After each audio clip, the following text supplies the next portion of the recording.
set? All right, so today's lecture is kind of a hodgepodge lecture. So it's got a little bit of a lot of different classifications, okay? So I'll go through each one of them, and then when I'm finished with this PowerPoint, I do have a second short PowerPoint with another subject that we'll talk about, okay? So the first thing we want to start talking about is prescriptions. Because when you guys get into private practice, quite often the dentist is going to rely on you to write prescriptions for them. So if you have a patient who's going to need, don't give me that look. When you have patients who say they have a valve replacement and they need to have antibiotic prophylaxis prior to specific dental treatments, they may ask you to write the prescription for the amoxicillin. They have to sign it, but a lot of times they'll have you write it out. So you want to be familiar with it. Now obviously when you get into the practice the first week or so, you may have to refresh your memory, or they may have to help you. They may tell you how they want a specific prescription written. But you want to be familiar with what a prescription looks like and how it should be written. Because like I said, quite often they'll want you to write the prescription and make a sign, okay? So when we look at the basics of a prescription, most offices that are not using electronic prescriptions, quite often now, they will just send it through their dental software. They can hook it up to certain pharmacies. They'll just send a prescription electronically. So a lot of times they'll just do that. Or they may call in a prescription. So that's a little bit different. But if the office is still writing prescriptions on a prescription pad, they typically will have a pre-printed prescription pad that will have like the office information and all that stuff at the top. So if we were looking at a prescription, the office information, address, and all that other stuff would be right here at the top of the script. And then just below it will be a spot to put patient data. And that patient data section is called the heading. The patient data at a minimum, as far as pharmacies are concerned, they want the patient's name and at the very least the birthday. They quite often will want the address and the phone number of the patient. So when you look at the prescription pad, again, it's usually pre-printed. It'll say name with a line. It'll have date with a line, birthday, address, all of those things, okay? And it's just a matter of filling in the blanks. So that is the heading. The next section is the body of the prescription. And the body of the prescription is where we're going to list the specific medication. So say we're going to write a prescription for amoxicillin that someone needs to take prior to dental treatment because of a valve replacement. The drug would be amoxicillin. We would also have to say the strength of that amoxicillin. So in this case, it would be amoxicillin 500 milligrams. The amount would be the number of tablets or capsules, or if it's a liquid, the amount of the liquid that we are prescribing. So in the case of a valve replacement, they have to take 2 grams of amoxicillin. So the drug would be amoxicillin 500 milligrams. The amount, we would put DISP, which means dispense, 4 capsules. And then the directions are how is the patient supposed to take it. So the direction would be take 4 capsules 1 hour prior to dental appointment. Okay, so all of that is in the body of the prescription. The closing is going to be the signature of the dentist or the physician, depending on who's writing the prescription.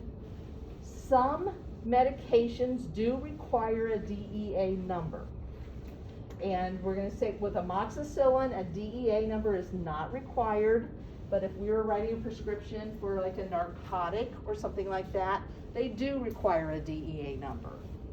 Some script pads will have the DEA number pre-printed on the prescription pad, but not always. And then we also have to put the number of refills.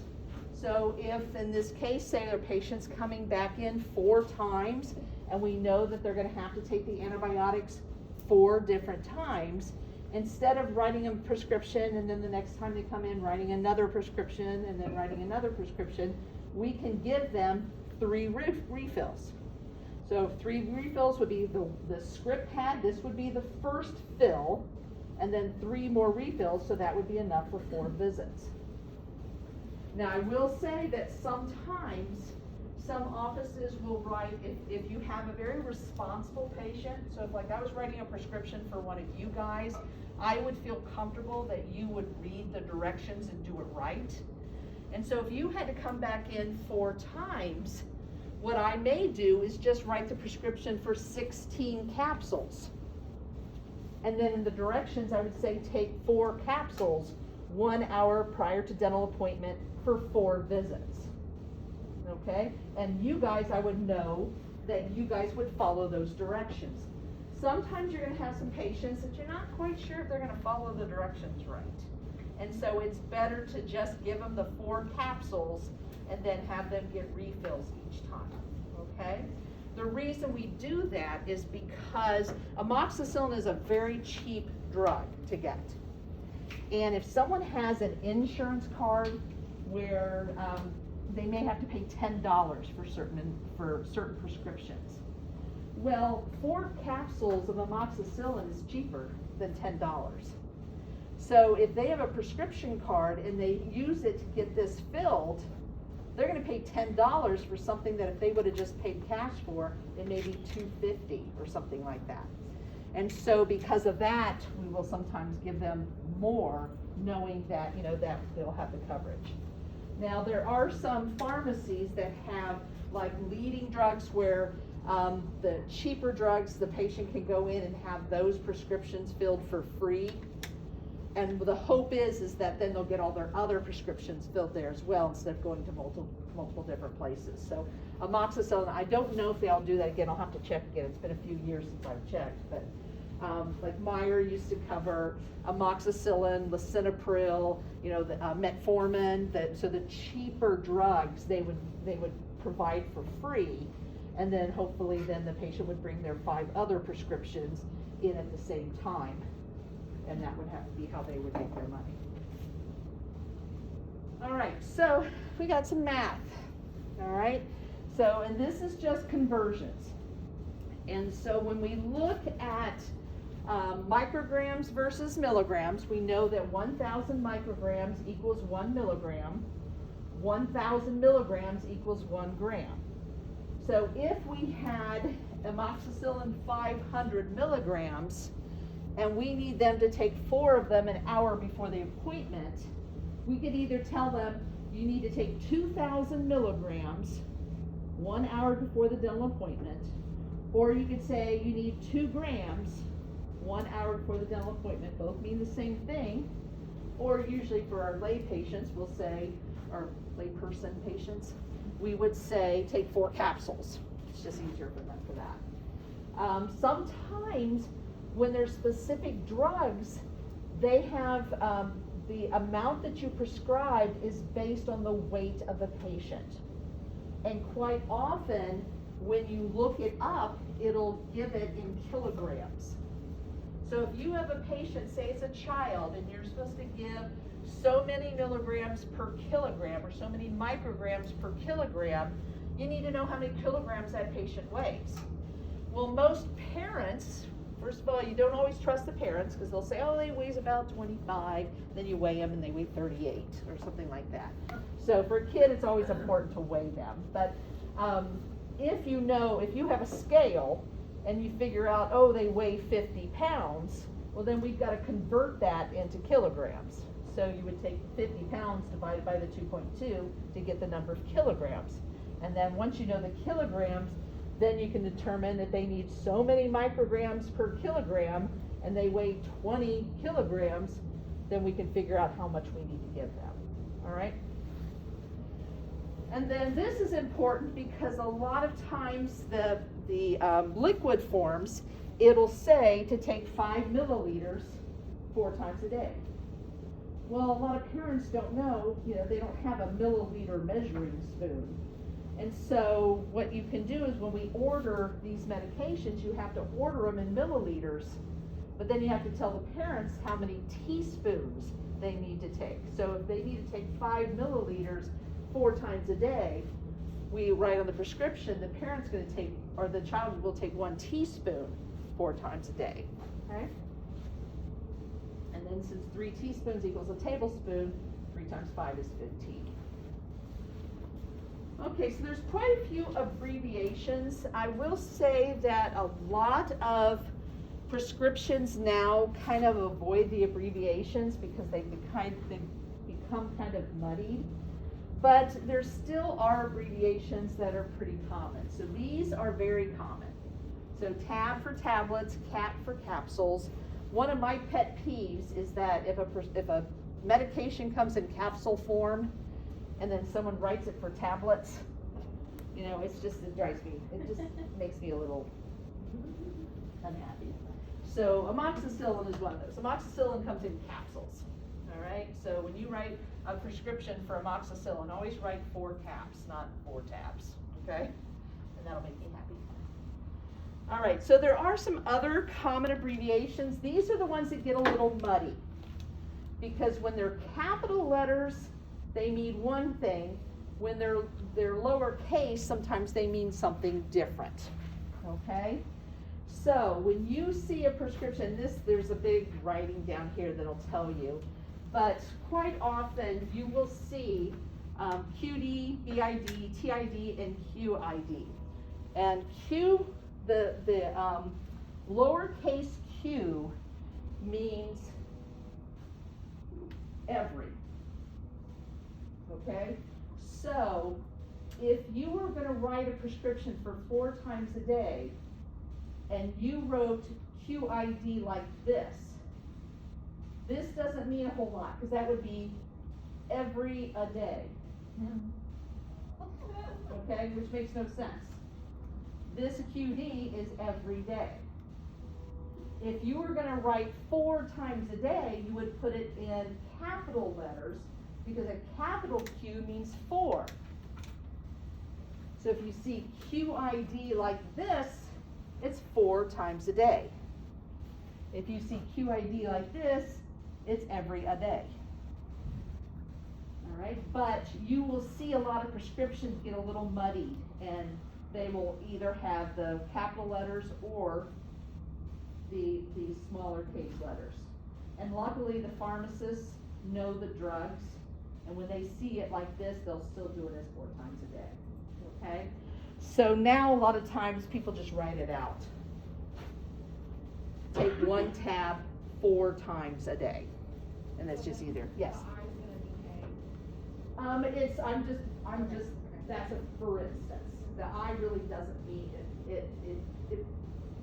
The I means, yeah, it would be A, I guess, but it doesn't really mean A. That makes sense. Okay. So a very common one that we use is Q6H. Q6H means every 6 hours. Years ago, we would write, like when we would write a prescription for a narcotic, we would write 1 to 2 tabs, Q4 to 6H, PRN pain. And what that meant was you take 1 to 2 tablets every 4 to 6 hours as needed for pain. The problem is that 1 to 2 every 4 to 6 means that you can take 1 every 4, 1 every 6, 2 every 4, 2 every 6. Most people would take 2 every 4. And it's like, well, if I can take 2 every 4, maybe if I can get this pain better if I do 2 every 3. And so then they would start taking, and people were overdosing on, and actually they were overdosing more on the acetaminophen than they were on the narcotic.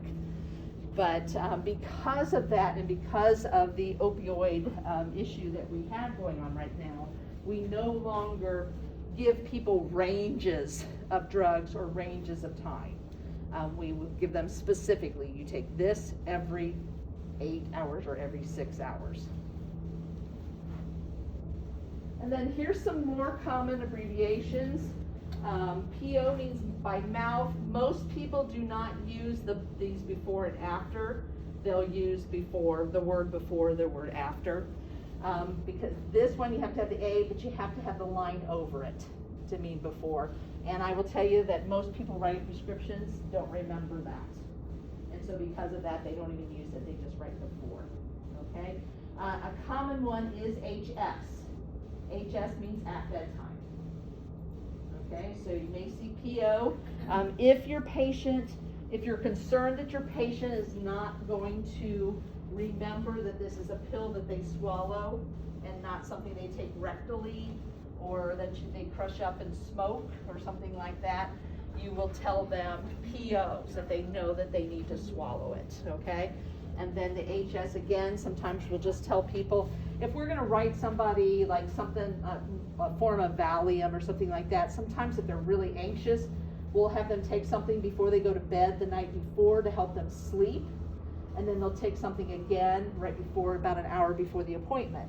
So we may write a prescription for 2 Halcyons or something like that, and we'll say take 1 HS and 1 hour prior to dental appointment.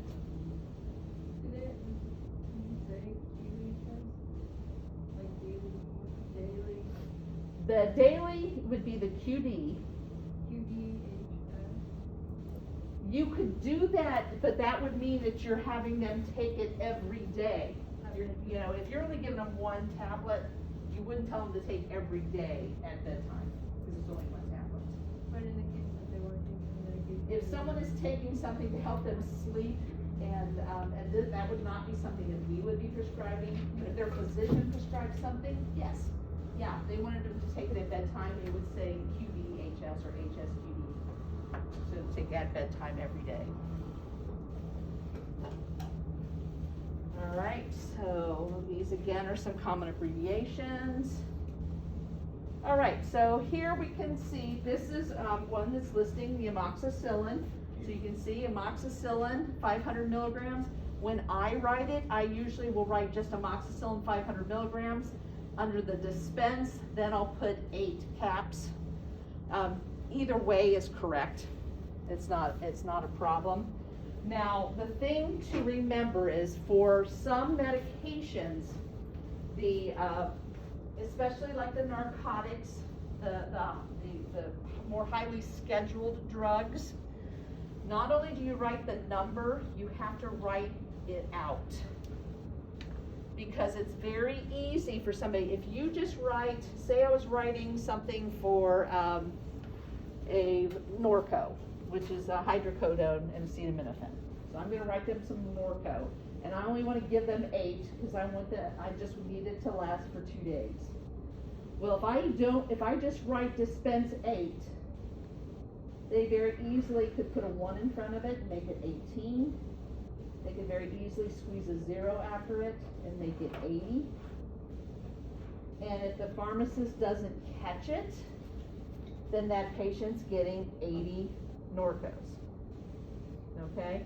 So and it's good to do it with all prescriptions just because you get into the habit of doing it. So you would write the number, but then you also write it out after it. And that way there's no way that they can make this 80 and make this 80 as well. Like when you write a check, which nobody does. Yes, like when you write a check, exactly. All right, so SIG stands for signature, so this is the directions. So our directions are going to be, take 4 caps, 1 hour before dental appointment. If we wanted to, we could say 4 caps PO, 1 hour before dental appointment, to let them know that they're going to take it per oral or by mouth. Okay?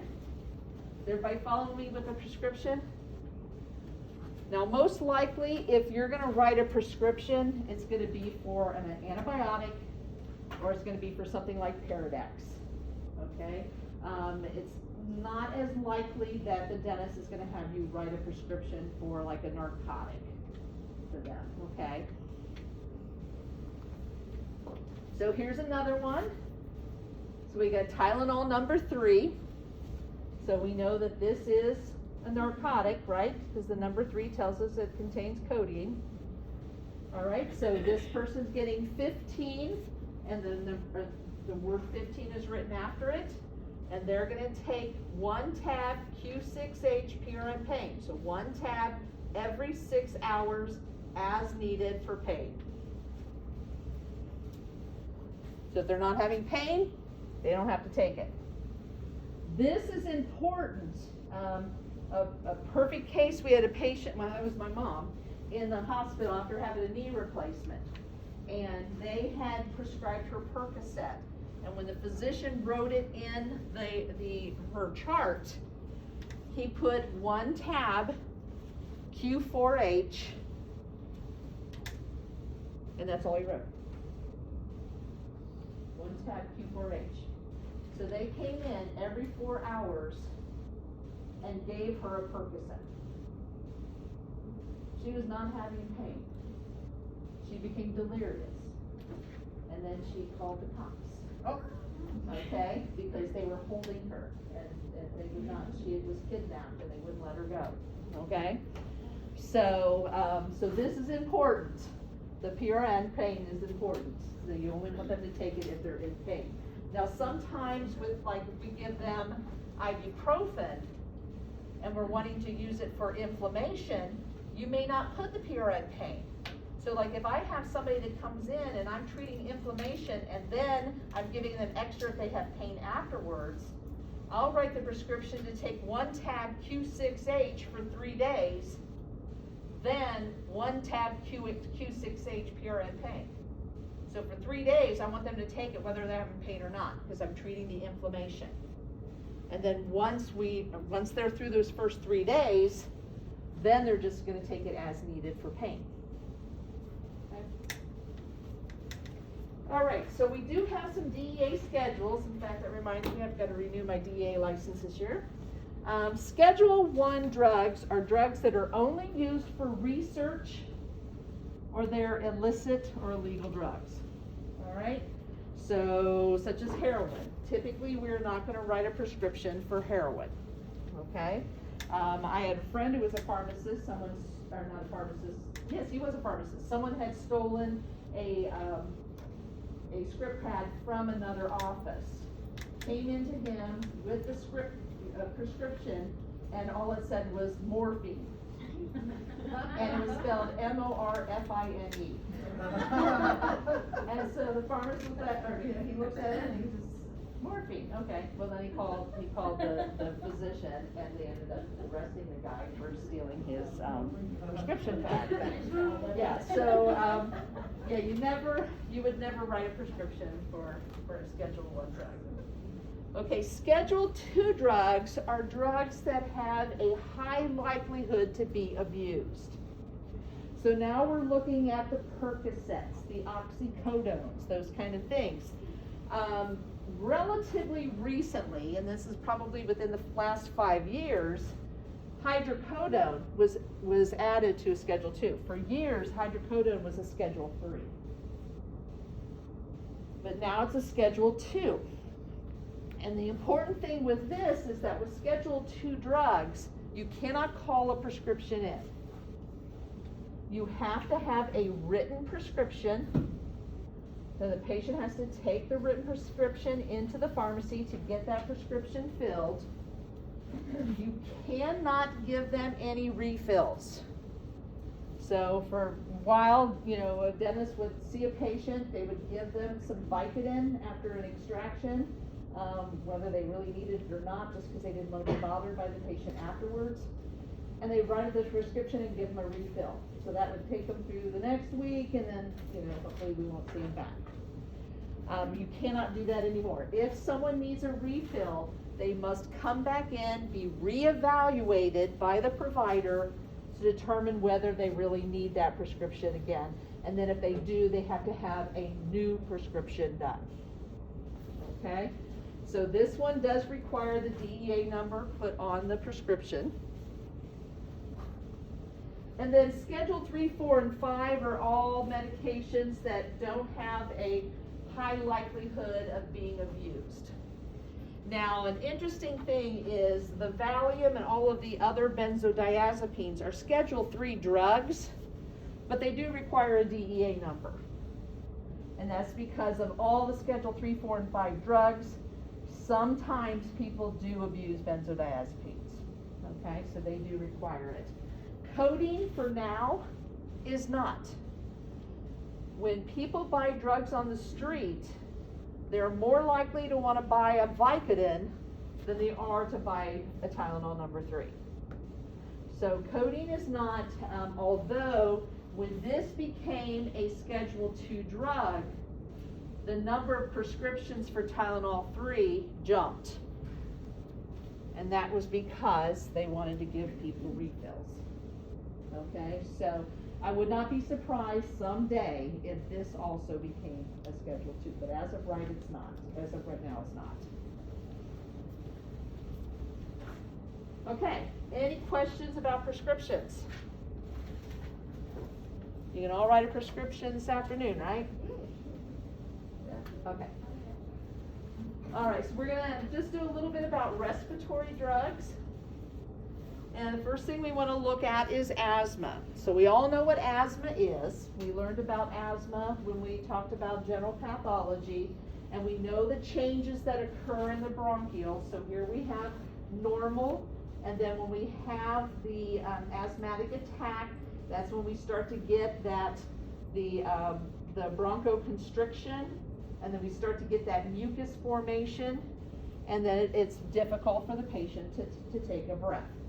So quite often, if someone's having an asthmatic attack, what is the drug of choice for them?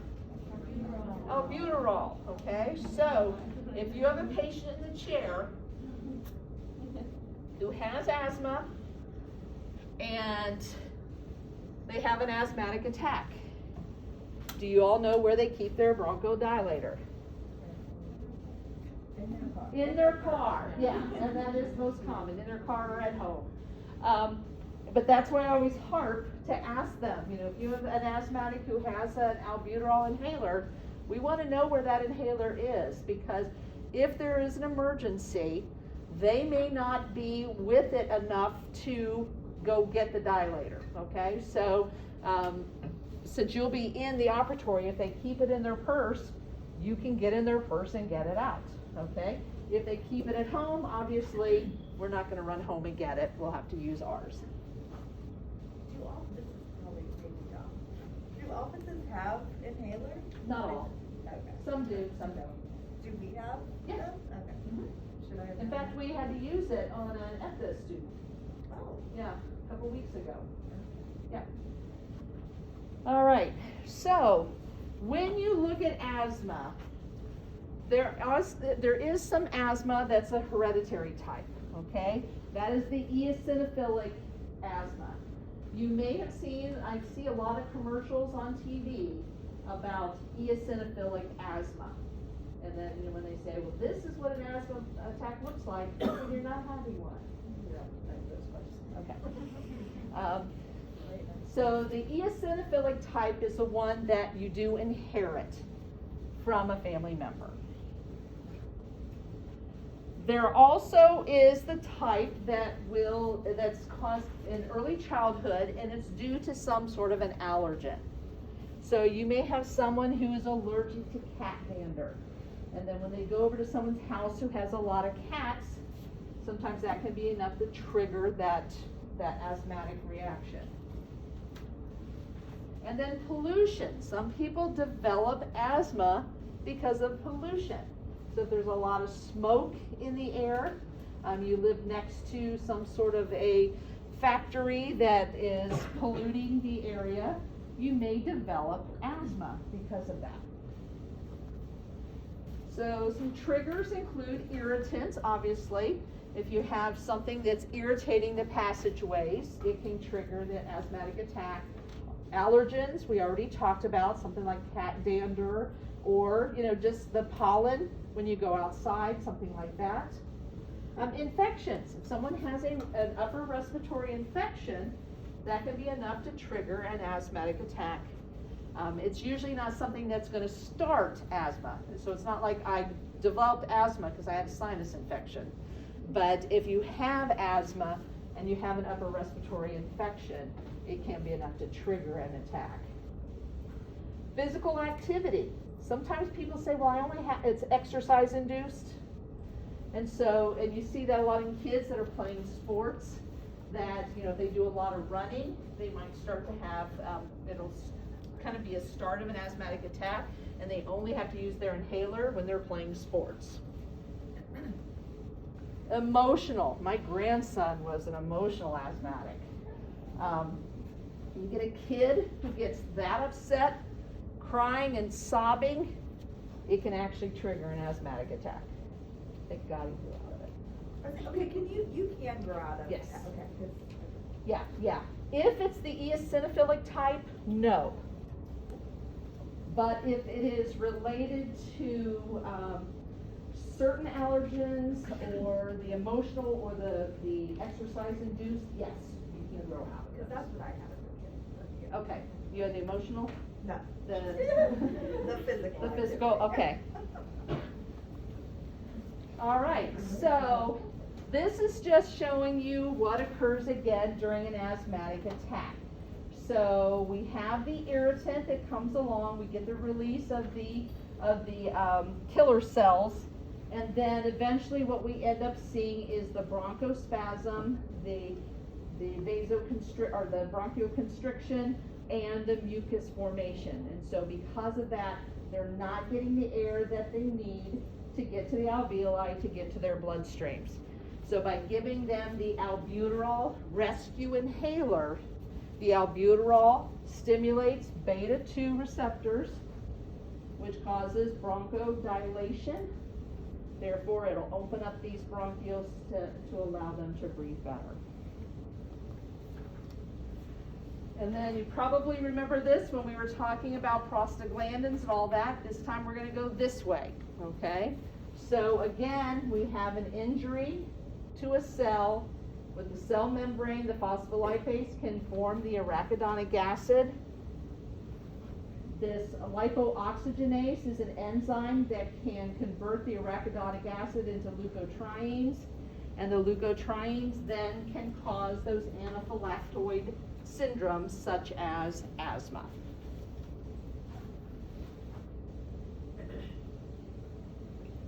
So this is the eosinophilic type. Now, eosinophils are important. We all have eosinophils. The eosinophils are designed to combat parasites and other infections, but they also are involved in mechanisms within the allergic response. So if you have eosinophils that go crazy, then you get an overreaction to that allergen. And so again, that's what we call the eosinophilic asthma. And in this case, in an individual who does have the eosinophilic type asthma, if they look in their airway and lungs, they're going to see a high number of those eosinophils. Okay, so this is the hereditary type, and this is the most severe type of asthma. So how do we treat asthma? Well, there's 3 different ways we can treat asthma. We can try to prevent it from happening, and we can also treat it once it's happening. So ways that we do it is, number 1, we're going to treat inflammation, and so we're going to prevent or stop the edema or swelling that occurs during an asthmatic attack. We are going to either prevent or reverse the bronchoconstriction. And then we're going to prevent or help to remove the excess fluid, which happens to be mucus, within the airways. And so again, we have preventative treatments, and the episodic would be the treatment. We now have asthma, and now we're treating the asthma. That's the episodic. So preventative, we can take certain anti-inflammatories. Those anti-inflammatories can be corticosteroids, or they could be those leukotriene inhibitors. So remember, the arachidonic acid is converted to the leukotrienes, which then causes the anaphylactoid reactions. So if we stop or inhibit the leukotrienes, then we won't get those anaphylactoid reactions. And so a lot of people are taking Singulair, or the montelukast, the that when they're trying to pronounce that, and it's like to say singular? Yeah. So if you see the drug in this green color, those are the ones I want you to know. Okay, so you want to know Flovent is a corticosteroid, and leukotriene, or the Singulair is a leukotriene inhibitor. Now, sometimes people are using daily inhalers. When they're using a daily inhaler, it's not albuterol. Okay, it's more of a preventative type inhaler. So you have preventative inhalers and you have episodic inhalers. The episodic is that albuterol. Now there are some anticholinergics, all right? So now we got to go back. Okay, cholinergic, that's parasympathetic, right? And what does parasympathetic do about secretions? Increases secretions, okay? So if we take an anticholinergic, what's it going to do with secretions? Decrease secretions, okay? So Atrovent is designed to decrease secretions so that we don't get that mucus formation within the airways. A long-acting beta-2, you don't need to know this one. But again, what does beta-2 do? Dilates the bronchioles. So this is a long-acting beta-2 drug that constantly is keeping the bronchioles dilated. There is a combo. So this long-acting beta-2 plus a steroid, and that's an Advair discus. So you may see that a patient's using daily Advair discus, which is an inhaler.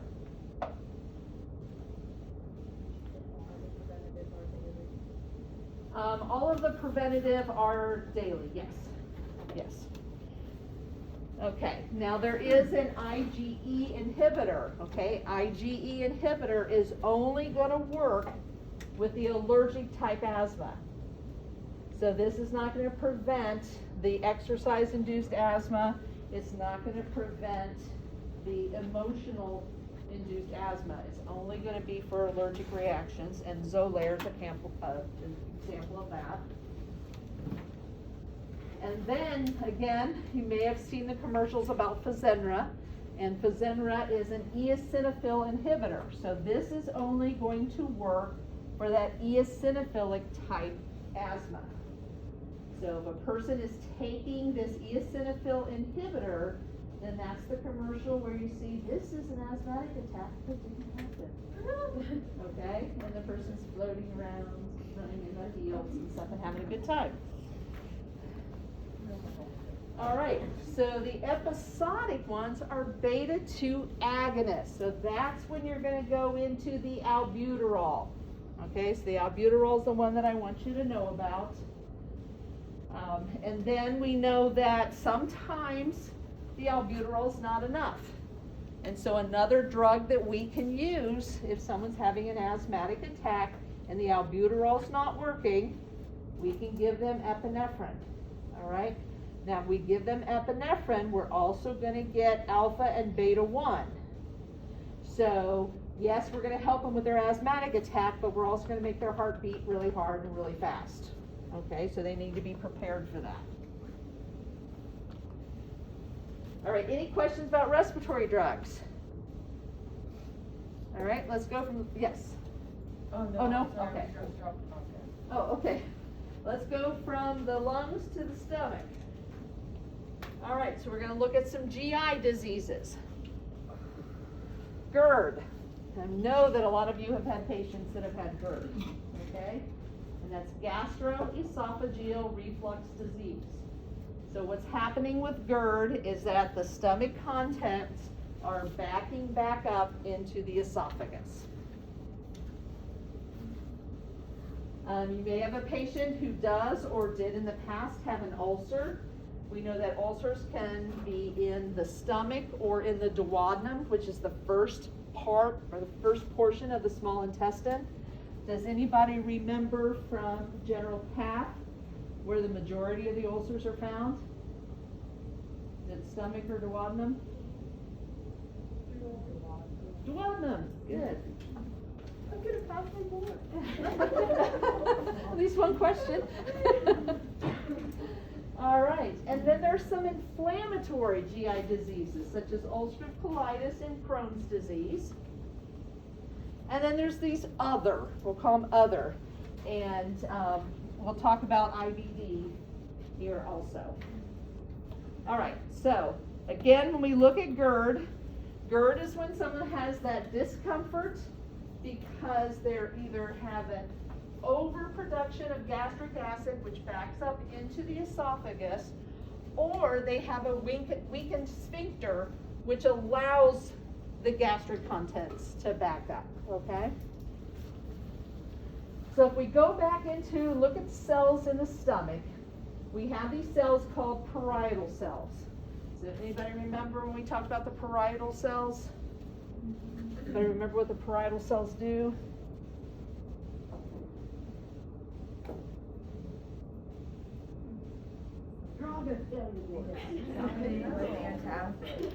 It's something, yeah, we take antacids for it, and hydrochloric acid, hydrochloric acid. So there are receptors in a parietal cell. There are cholinergic receptors, and there are these histamine 2 receptors, or H2 receptors. So, acetylcholine comes along and stimulates that cholinergic receptor. We can get formation of hydrochloric acid. So what do? We take antacids for that. All right, so if you have an acidic stomach, you take an antacid, which helps with that acidic stomach. With histamine, when we stimulate the histamine to also form that hydrochloric acid, we can block those receptors in order to prevent the formation or lessen the formation of that hydrochloric acid. So H2 blockers are designed to block this receptor, so therefore we won't get as much of that hydrochloric acid formed.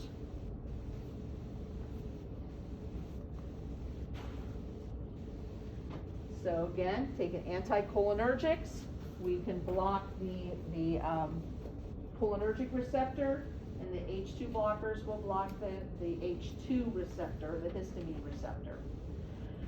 Now we also have something within these cells called the proton pump. And the proton pump helps to release the hydrogen. The hydrogen is necessary to make the acidic environment because the hydrogen is part of the hydrochloric acid. So the proton pump is pumping out this hydrogen ion. So some people will be taking proton pump inhibitors. The proton pump inhibitor blocks the proton pump so you don't produce as much of the hydrogen ion, and therefore you can't produce as much as the hydrochloric acid. Okay? So we have different ways that we can treat this stomach concern. One is we can take anticholinergics. One is we can take histamine blockers or H2 blockers. And 3 is we can take proton pump inhibitors. Or after the fact, we can take antacids. So these are preventative, and this is treatment. Okay? All right, so here we're looking at a couple of ulcers. So this is an ulcer found in the duodenum. This is an ulcer found in the stomach. And we're not going to go into the specific levels of the ulcers like we talked about in general path.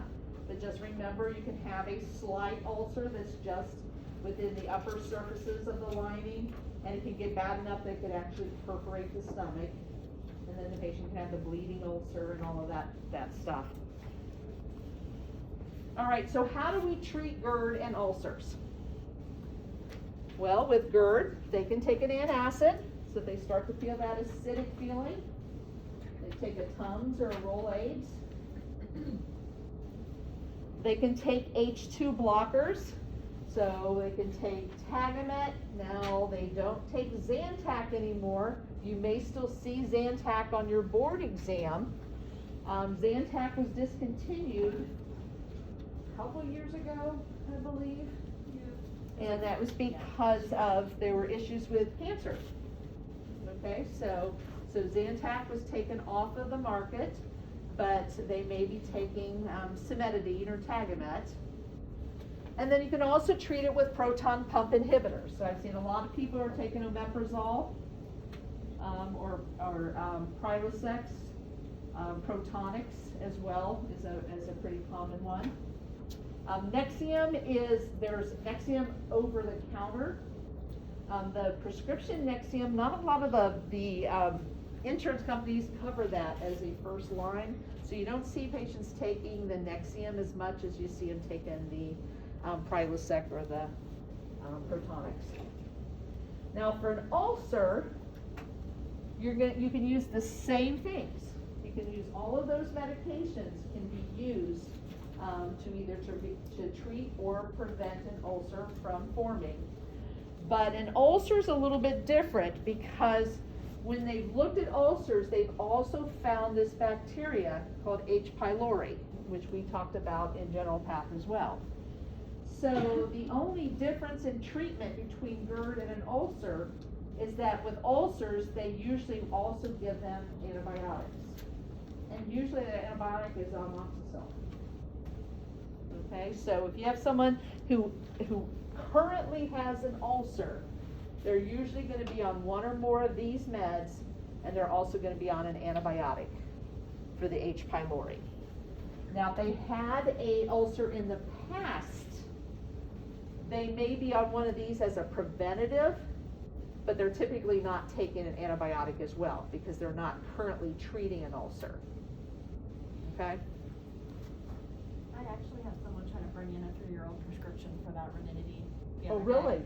Yeah, they were like, this is the only thing that works. I was like, this has been discontinued for a very long time. He's like, well, what am I supposed to do? I was like, I don't know. Get a prescription Get for something else? Yeah. Yeah. All right, so then let's look at inflammatory bowel disease. Now with inflammatory bowel disease, there are two different types. There's ulcerative colitis and there's Crohn's disease. Now this is a picture of someone with ulcerative colitis, and in ulcerative colitis you'll actually see ulcerations, and these ulcerations can be throughout the entire intestinal tract. This is a picture of Crohn's. Now with Crohn's, it's interesting because it tends to jump sections. So you'll have a section that'll look perfectly normal, and then you'll have another section that will have this look to it. So the way that these are treated, these are both typically an autoimmune type of situation. Now you can get with certain antibiotics, we have seen people with ulcerative colitis from the antibiotics that they're taking, but in general, if it's an autoimmune type of thing, or if it's just an inflammatory type of situation, they're going to take anti-inflammatory agents. Those agents are going to be steroids, so adrenocortical steroids, and then also there's some medications that are called biologics, and basically what they do is they neutralize the proteins that are involved in inflammation. So if someone has ulcerative colitis or Crohn's, they're typically taking a medication to help keep the inflammation down. It's not a treatment, it will cure the condition. Sometimes it gets severe enough that they actually have to have sections of the bowel removed. But the treatments that they're taking are helping to keep the inflammation down. All right, any questions about GI drugs? Okay, yes? Okay, so I'm just going to make sure I wrote this down right. The parietal cells produce hydrochloric acid, and the antacids help that, right? The parietal cells produce hydrochloric acid. If the hydrochloric acid is released from the parietal cell into the stomach, then the antacids will help to neutralize that acid that's already been formed. Okay. All the other drugs are designed to Prevent. diminish or prevent the formation of the hydrochloric acid. Okay, and the H2 receptors, they form histamine, and the histamine produces hydrochloric acid. It's related in the formation of the hydrochloric acid, yes. Okay, and then the proton pump inhibitor. Proton pump inhibitor is pumping out or producing the hydrogen ion, which Okay. is part of the hydrochloric acid. Okay. Yes. All right, so now we're going to touch on bisphosphonates, because you will have patients that you will see that are taking bisphosphonates. And for what you guys are going to be doing, bisphosphonates are not necessarily an issue or concern with what you're doing.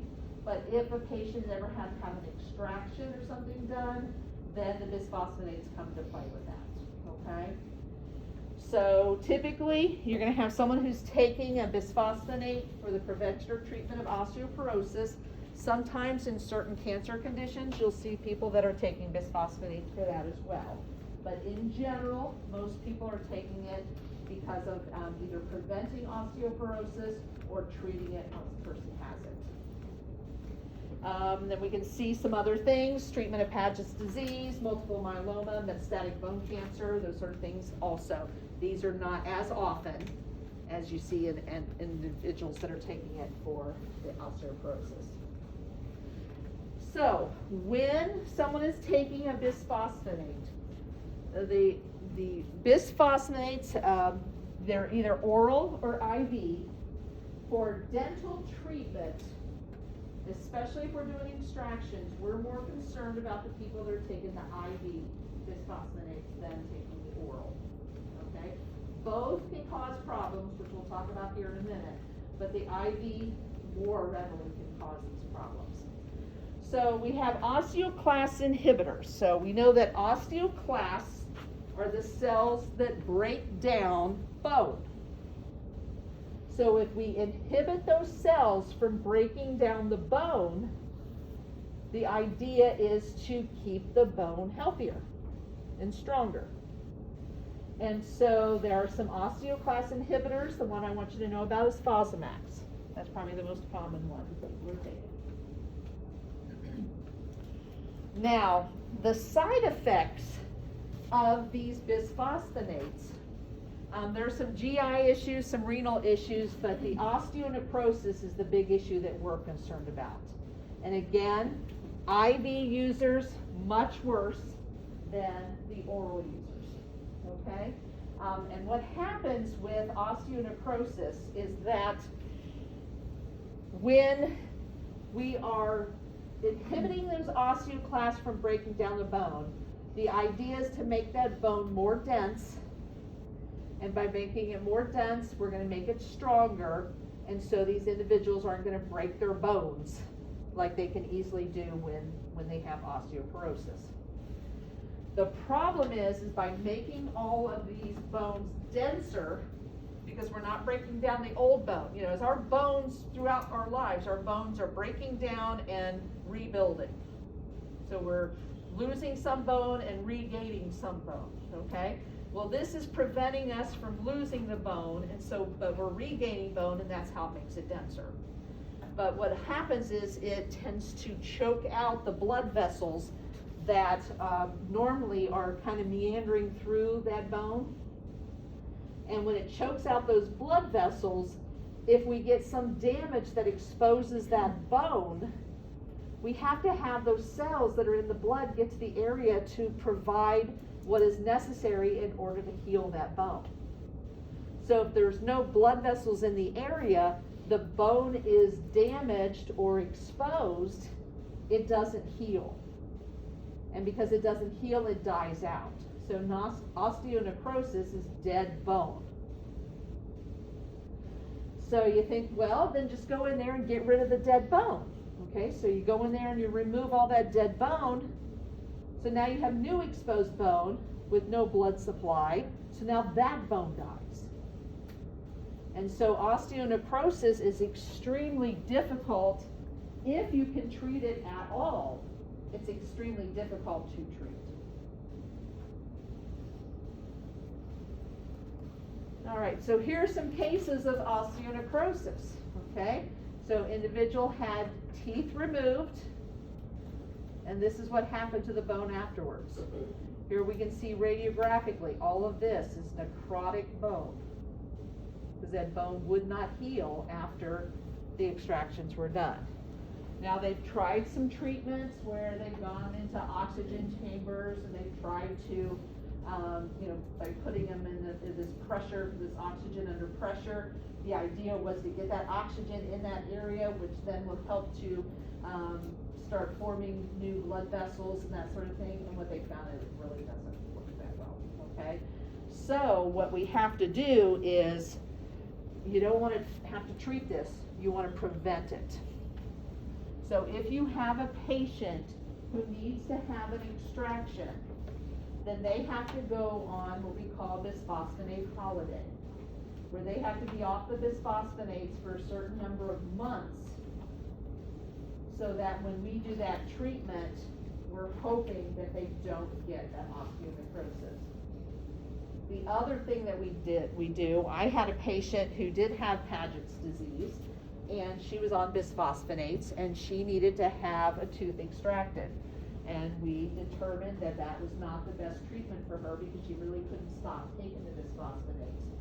So I ended up doing a root canal on a non-restorable tooth. So I did the root canal, and then I cut the tooth off at the gum line, and then I put a little, kind of like a post and core, and just cemented the post and core, and we didn't treat that tooth. So all she had was a root canal and a root of a non-usable tooth. But that way we were able to save the tooth so that we didn't have to extract it, and we did not have a risk of bisphosphonate-induced osteonecrosis. And actually, it used to be called BONJ, bisphosphonate something, osteonecrosis of the jaw. Bisphosphonate osteonecrosis of the jaw. It's now called MRONJ, which is medication-related osteonecrosis of the jaw, because they're finding other medications are causing the same thing. Bisphosphonates are number one, but they don't want to leave all the other drugs out. So it's now medication-related osteonecrosis of the jaw.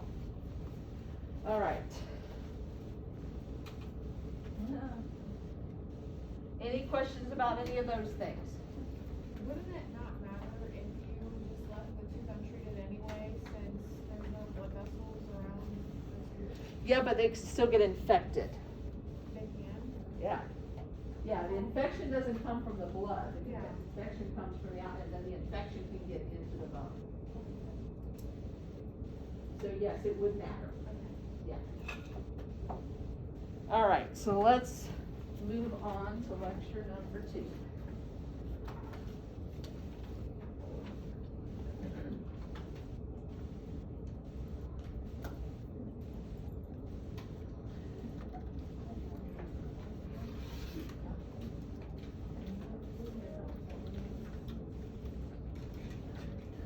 Okay, so now we're going to talk about glucocorticosteroids.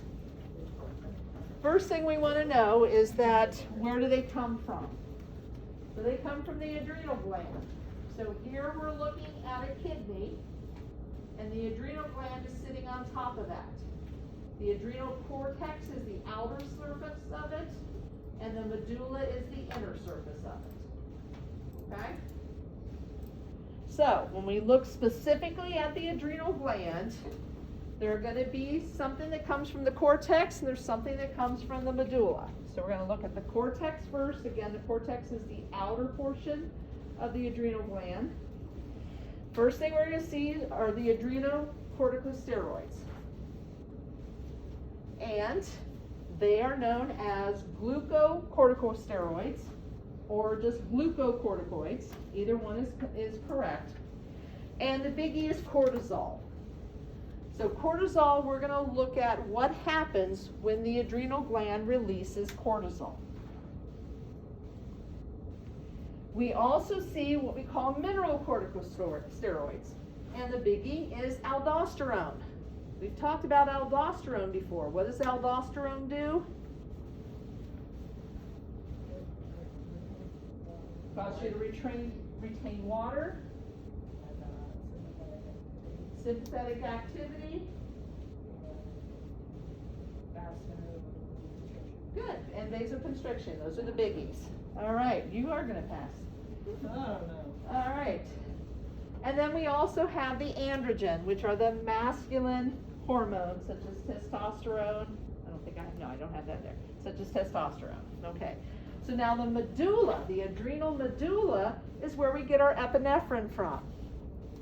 All right. And so we had looked previously at this cascade that I said you don't need to know about, but norepinephrine is converted to epinephrine, and epinephrine is released from the adrenal medulla.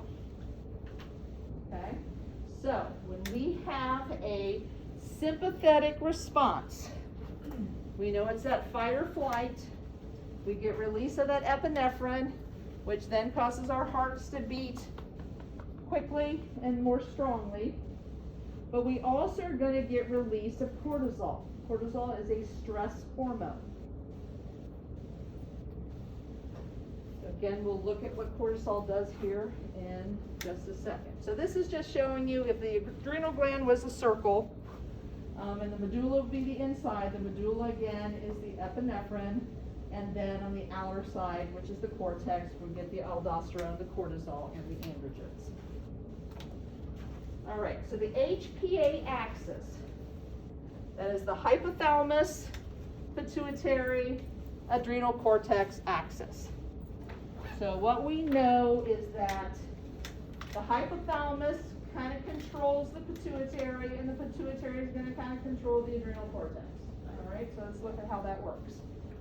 So the hypothalamus, when we're under stress, or we have low blood sugar, or we have some trauma to our bodies, or just in our normal circadian rhythm, which is our normal wake-sleep pattern, the hypothalamus releases a substance or a hormone called corticotropin releasing factor.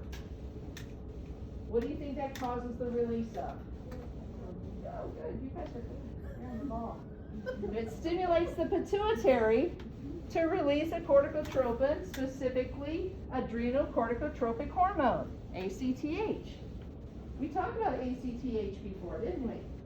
Yeah. ACTH stimulates the adrenal cortex.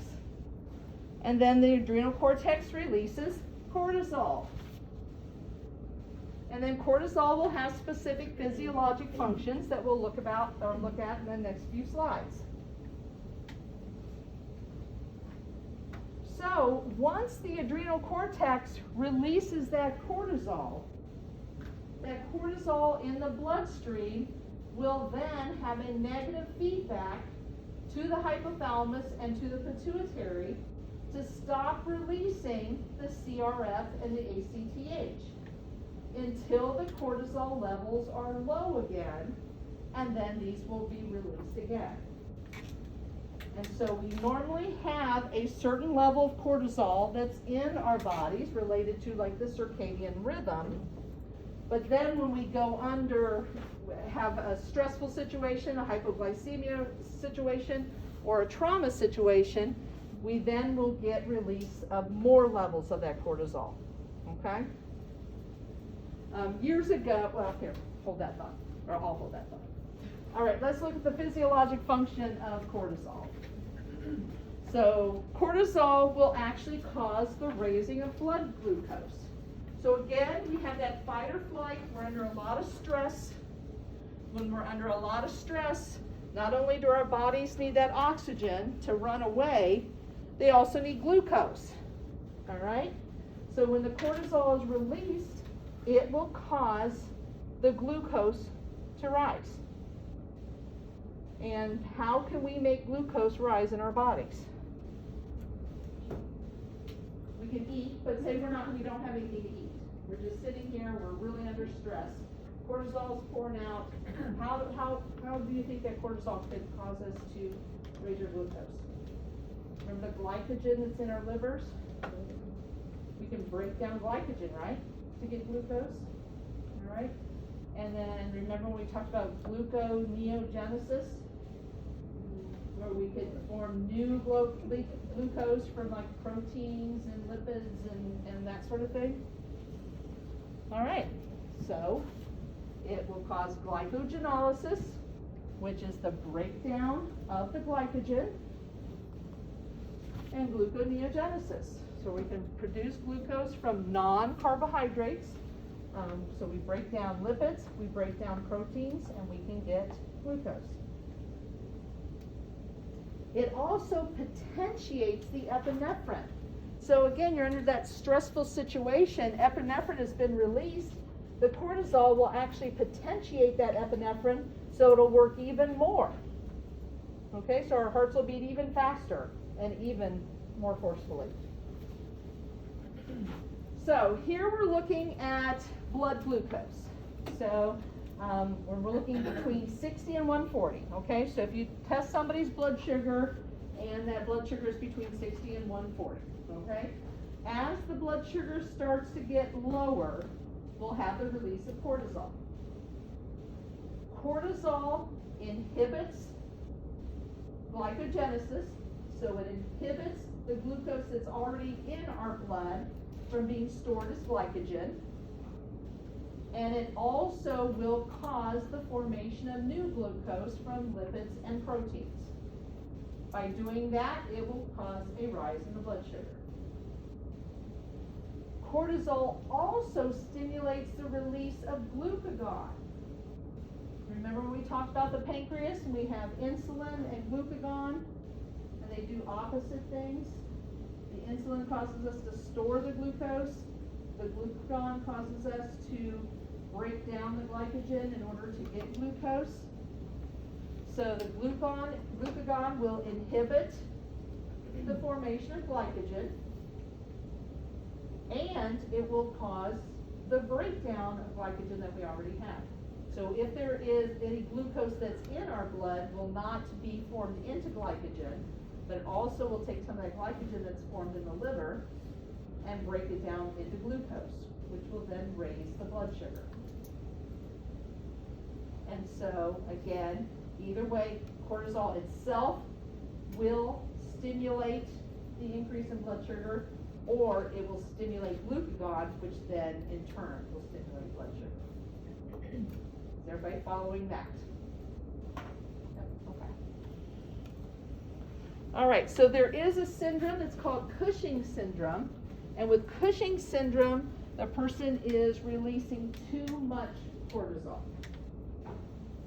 All right, and Cushing's syndrome can either be related to there's a problem in the pituitary, so maybe there's a tumor or something in the pituitary, or there's a problem with the adrenal cortex, so maybe there's a tumor or something in the adrenal cortex. So, with Cushing's syndrome, again, we have chronic excessive levels of cortisol. If it's a problem with the pituitary, what happens is we know that the pituitary releases ACTH. And when it releases the ACTH, it stimulates the adrenal cortex to produce the cortisol. If there's some sort of tumor in the pituitary where it keeps releasing more ACTH, we know the cortisol is supposed to have a negative feedback loop to stop this, but if there is a problem or a tumor within the pituitary that's not preventing it from being stopped, it will continue to release more and more ACTH, which then will cause the adrenal cortex to release more and more cortisol. So the pituitary just keeps sending it more signals, and the adrenal cortex just keeps making more cortisol. So we can end up with chronic excessive cortisol because of a problem with the pituitary. If there's a problem with the adrenal cortex, okay, so there's a problem with the adrenal cortex. Pituitary releases the ACTH, and the adrenal cortex produces cortisol, and it just keeps producing it. It doesn't stop. Okay? So again, we can either have a problem with the pituitary or a problem with the adrenal cortex, But either way, we're getting excessive levels of cortisol, and those excessive levels are under chronic situation, and the individual gets a syndrome called Cushing syndrome. So here we're seeing someone who has Cushing syndrome. So let's look at what the physiologic effects are with cortisol. So when we're looking at blood sugar, someone with our cortisol will actually cause the raising of the blood sugar. So if we have too high levels, we're going to look at this column right here, we're going to have too high levels of cortisol. So this is someone with Cushing syndrome. With Cushing syndrome, they're going to be hyperglycemic because we get these excessive release of the cortisol, which is causing an excessive amount of blood sugar. And then because it normally potentiates the epinephrine, these individuals typically have hypertension. It will actually inhibit the breakdown of red blood cells. We know that red blood cells die and new red blood cells are formed. Well, it inhibits the breakdown of those red blood cells, so they end up with this condition called polycythemia. So they have an excess level of red blood cells.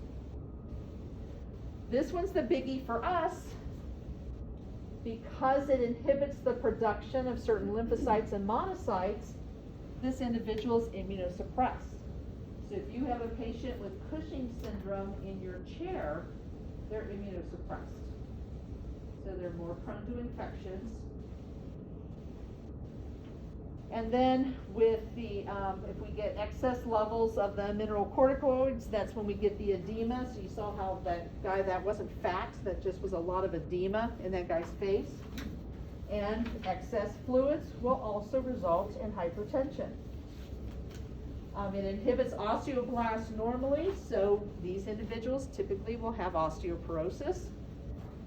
And then there's other issues. You know, cortisol has some play in how fat is formed, and so you'll have a lot of fat redistribution. These individuals can have peptic ulcers, and they can have myopathy, so issues with the muscles. Now, the fat redistribution thing, this is where I was going to get started. A few years ago, it was really big for people to take cortisol blocking drugs as weight loss drugs. Because if you block the cortisol, the reason you were fat is because you were under stress. Yes. And so, because of the cortisol. So, if we can block the cortisol, you'll lose weight. Okay, well, it didn't work. It didn't. Okay. So, but yeah, that was a craze there for a while. People were taking cortisol blockers. Okay, so again, for you guys, immunosuppression is the biggie. Now, when we talk about steroids, there are uses for steroids in dentistry. If I am going to do extractions of 4 wisdom teeth, and they were just brutal extractions, well, a lot of times what I will do is I will give the patient a corticosteroid. If I have an IV started, I may inject it in the IV. If I don't, I may inject it in the muscle around the area where I did the extractions. And what that will do is it actually helps to pull down the inflammation, and so they don't get the chipmunk cheeks and all that other stuff after having the wisdom teeth extracted. But sometimes when people have infections or swelling from a bad tooth, sometimes they will be given not only an antibiotic, but they will be given a steroid like a Medrol dose pack, because the Medrol dose pack will help to hold down the inflammation. And so you do not have to memorize these doses or anything like that. Be familiar with these names just because you may see them again in your working lives in offices. Celestone's pretty big, Decadron's pretty good. Kenalog is quite often used in creams. When people, so you may have someone who's using a cream that has Kenalog in it. Medrol dose pack is probably the big one that sometimes people will be on, and they can be on a Medrol dose pack for anything, not just dental related issues. Now, if we compare corticosteroids versus NSAIDs, so we know that NSAIDs are non-steroidal anti-inflammatories, and we know that corticosteroids also inhibit inflammation. So we're going to look at how they compare and how they're different. So when we look at corticosteroids, they are absolutely superior to blocking prostaglandins over NSAIDs. Okay? And so that's why, for a while, a lot of dentists were giving Medrol dose packs instead of Motrin to their patients. But there's a lot of problems with them as well. The problems include, we know that they can cause edema, and we see this a lot in kids with asthma that are using corticosteroids for their asthma. They tend to get kind of chunky looking, and that's because of the edema. It can also cause hyperglycemia and hypertension. Now, short term, if you're just doing a Medrol dose pack, one dose pack, you're not going to see these problems. This is more of a chronic, if somebody has chronic inflammation, you're going to see these things. This is the biggie. It inhibits the normal immune response. So, is inflammation important in the normal immune response? Absolutely. You don't have inflammation, you won't get healing. So, when you take a Medrol dose pack for a tooth-related problem, it absolutely, hand over fist, helps inflammation better than what NSAIDs do. The problem is that because of that, the normal immune response can occur, and therefore natural healing won't occur until you stop taking that steroid. Okay? Long term can cause osteoporosis, adrenal atrophy. If you have a patient who's taking long-term corticosteroids, what happens is the adrenal gland says, well, I'm not really useful anymore. I'm not doing what I need to do. You don't need me because I don't have to release anything because it's already in your body. And so the adrenal gland will start to atrophy. So the problem is that if that person does go under a stressful situation, and for you guys, if you go under a stressful situation, your adrenal gland will just pour out all of those corticoid, or those steroids that are necessary. But if you have someone with adrenal atrophy and now they go under an extremely stressful situation, the adrenal gland doesn't release those steroids that are necessary. And so because of that, your body can't handle the stress like it normally could if your adrenal gland is working right. Okay?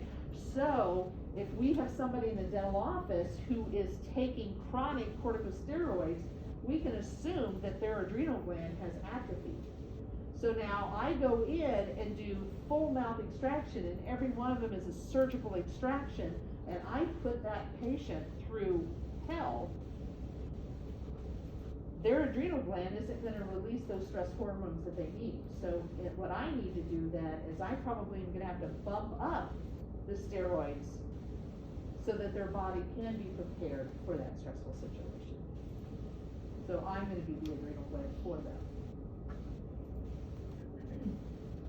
Okay, so again, they don't have a reserve capacity in case of trauma or stress.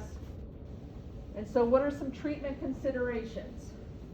Well, one thing is we want to consider how we're going to dose the medications so that we don't create these problems. So one thing that's done is if someone has to take chronic levels of steroids is that they take them every other day.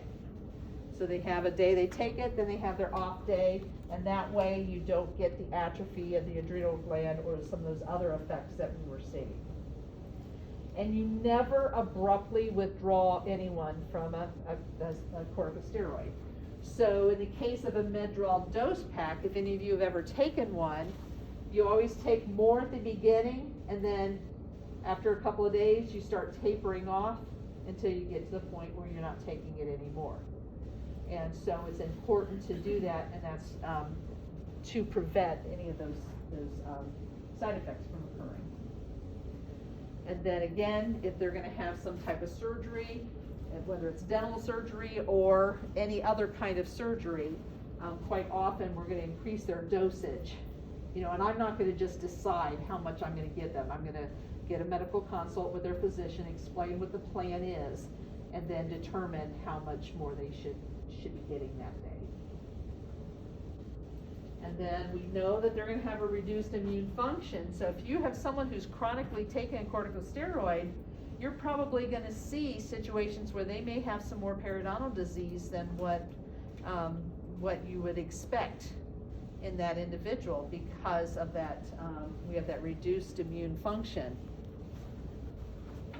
So uses in dentistry, again, we use it topical for aphthous ulcers.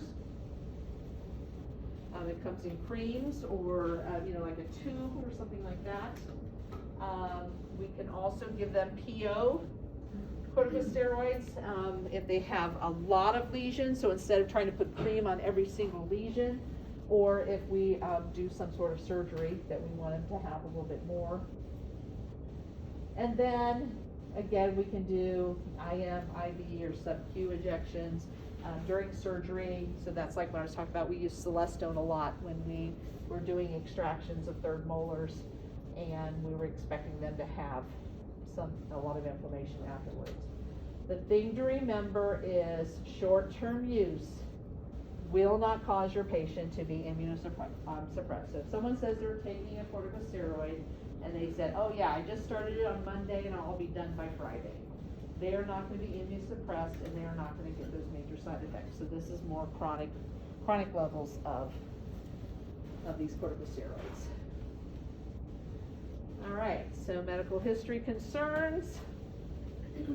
If someone's taking chronic levels, we need to remember that they may be immunocompromised, and so things that we may see is more cases of periodontal disease. We also may see more cases of opportunistic infections. So you want to look and watch for, sometimes they'll have some Candida that you would not expect them to have, and it's just because they became immunocompromised. And again, they're not going to be able to handle high stress levels, so we have to be prepared for that and prevent that from occurring. So if we know that we're going to put them under a lot of stress, we'll probably need to up their dosage. And then there are some other drugs that you may have seen some of your patients taking, and these are more for chronic inflammatory or autoimmune diseases. So there's ones that are called DMARDs, which is disease-modifying anti-rheumatic drugs. We see this a lot in people with arthritis. I think the big one that I see is the methotrexate, and you may have had a patient who's taken methotrexate, but here are some other ones that are also DMARDs. And then the PDE4 inhibitors are the phosphodiesterase 4 inhibitors. And so this is an enzyme that they're inhibiting. And so I've seen a lot of commercials for Otezla recently. And so Otezla is a PDE4 inhibitor. All right, and that's it for glucocorticoids. All right, any questions about glucocorticoids? I know that was a lot of stuff, but it was a little bit of a lot of stuff. We'll say it that way. All right, and before I walk away from this computer, I am opening the audio for today's lecture, because I always seem to forget. And then I get this really loud, nasty email from Kelsey. Oh. No. She's very nice. You're welcome.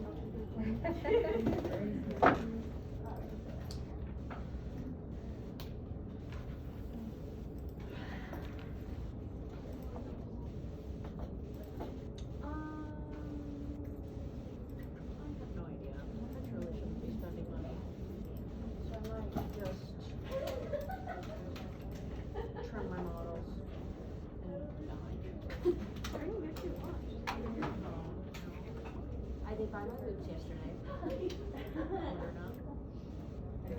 I don't remember which ones I did. That's horrible.